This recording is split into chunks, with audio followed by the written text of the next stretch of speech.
You see? So you see how central, not only to the epic itself, but to the evolution of folk hagiographies in the region. Sassuan, yeah, these underwater chapels are.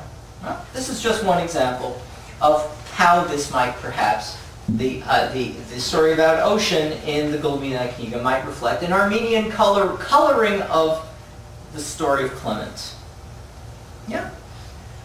As for sunken cities, these are not unknown in Russia. There's another one.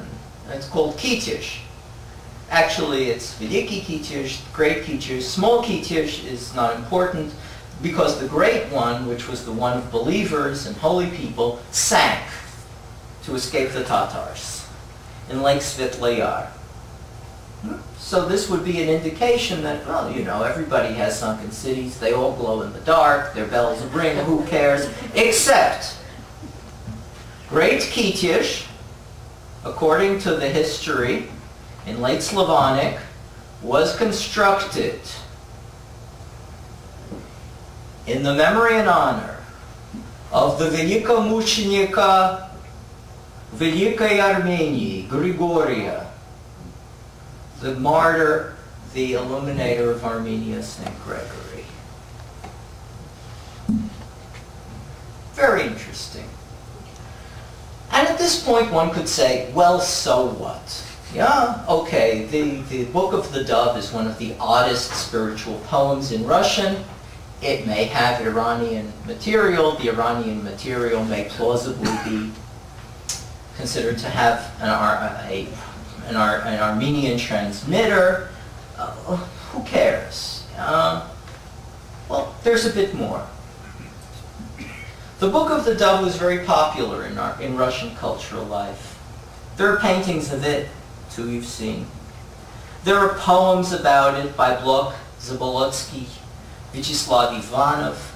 There's even a musical setting of it I found out about the day before yesterday from Mark Barbalakiryov, thanks to Amazon.com. I have it here. Do you want to hear it? You want to play it now or at the end? I don't know. Well, it's in this. Yeah. Do you want to hear it? It's very, very short. It'll sound better than the Jakobsen thing, I think.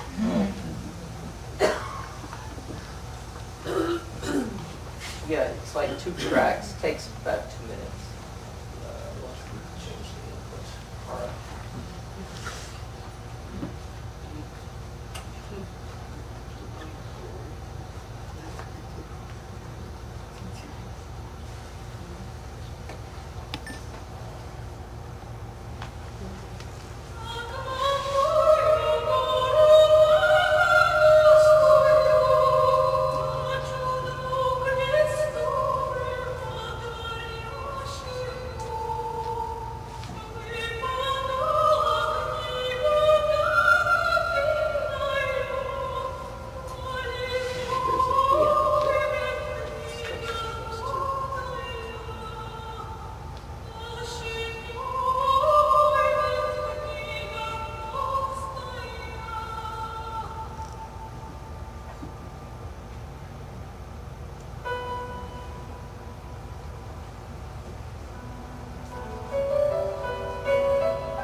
Mark said, what about Lake Ilmen? Aren't you saying anything more about that? Yes, there is one more thing to say. In a number of variants, the name of the lake is Armen.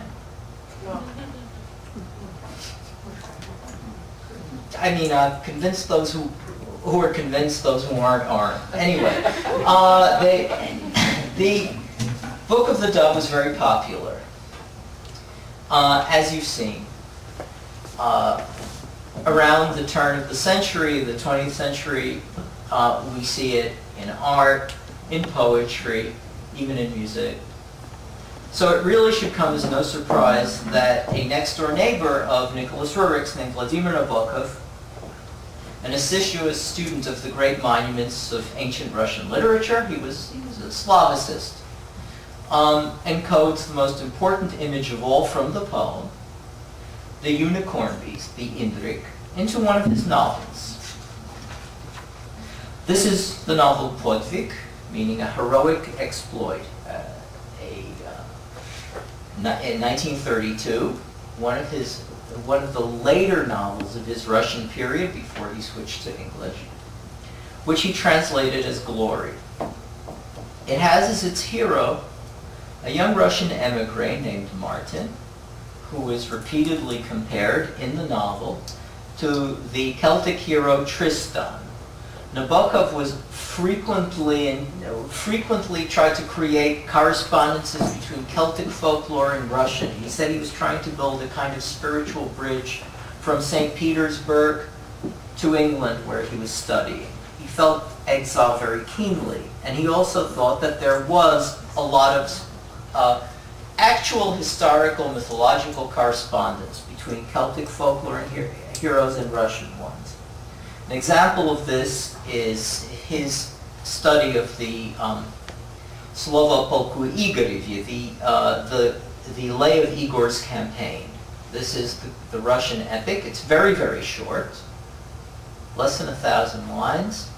It existed in one manuscript. The manuscript was lost. It's quite unlike other Russian epic poetry in many, many ways. It's sort of like a Russian Beowulf. Beowulf exists in one manuscript. It's unusual and striking in its thematics, in the power of the narrative. The problem is the one manuscript in which this Slovo Polku Igorevye survived was lost, and all we have is a transcription. So there has been a great deal of argument about whether or not it's a forgery of the late 18th century. My colleague Ned Keenan has published a book most recently trying to demonstrate at great length that it is.